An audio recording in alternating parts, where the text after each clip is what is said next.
2, 1. Hi guys. I want to make sure that everybody is clear on the directions and what the expectations are and how you can be most successful in completing your literary analysis essay on symbolism in Macbeth. The first thing that you're going to do is go to the link that says week 14, last week of Macbeth, an essay, and open up the slides for Wednesday, December 7th through Friday, December 9th. Once your slides load, you'll see what we did in class yesterday with the model essay examples, and you'll scroll down to slide 10 for Thursday, December 8th. We're going to talk a little bit about the central ideas you came up with yesterday, and you should already have your introduction paragraphs handwritten. So that's the start. It's totally up to you if you want to continue handwriting the first draft, but I just figured it'd be easier because eventually you're going to be typing anyway and making revisions on the actual Google Doc. So you might want to skip the handwritten part and type your introduction and go right from there. Today, the few things that I want you to look at are the guidelines. You have a hard copy, but there's also a link here that you can follow for the actual assignment. Remember, the hardest part of this essay is finding evidence and proving your claim, but you've already done that with your symbol expert projects.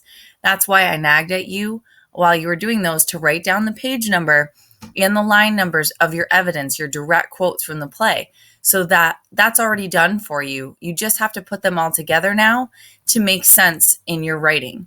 It's important that you don't just list your evidence in one big paragraph. You really have to separate this out and connect your ideas to what you're trying to prove.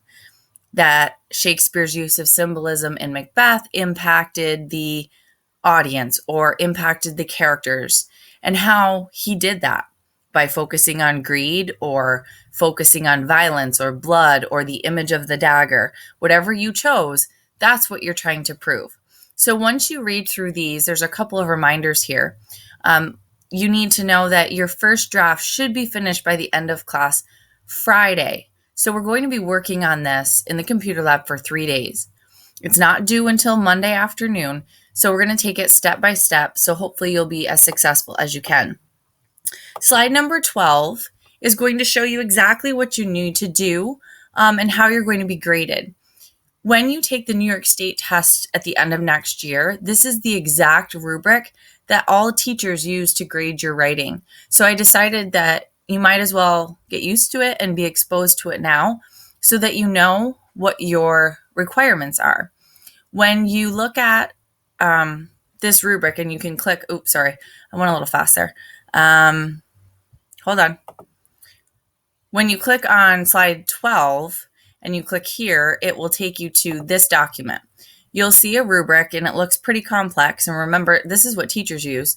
It's out of 16 points, and I tried to highlight what was most important. So it's broken down into a couple categories. Content and analysis, command of evidence, so your examples, your direct quotes, it has to be quoted, can't be summarized. Organization and style, that you use formal style, precise language, your big boy words, your big girl words. Control of conventions, that's spelling, grammar, punctuation, all of that counts. This checklist here is made to help you make sure that you're hitting all of those points that are highlighted here. So this is important for you to kind of look through and get an idea. A level 4 is the highest level response you can get for each category, equals a total of 16 points. So once you've looked through that, I want you to go back to the slides and click on slide 13. This slide is going to be really helpful in showing you how to cite your source and directly quote Macbeth. Like I said before, you have a symbol project for at least 4 acts, or you should, and evidence for that. So make sure you're putting that in quotation marks. When you cite it, you need to have the act that it's from, the scene, and the line numbers. And that's usually written, if it's done correctly, with Roman numerals, and I can help you with that if you're not sure how to do it. Once you're all said and done typing your work, you'll use this website, easybib.com, to correctly cite your source. And when you click on that link, it takes you to a web page that looks like this. The thing that about this is that it immediately defaults to a website citation, but you're citing a book, so you want to make sure you click that tab. You'll type in the book, but you have to make sure that you're searching the correct edition, the Folgers edition that we have. This is the Oxford edition.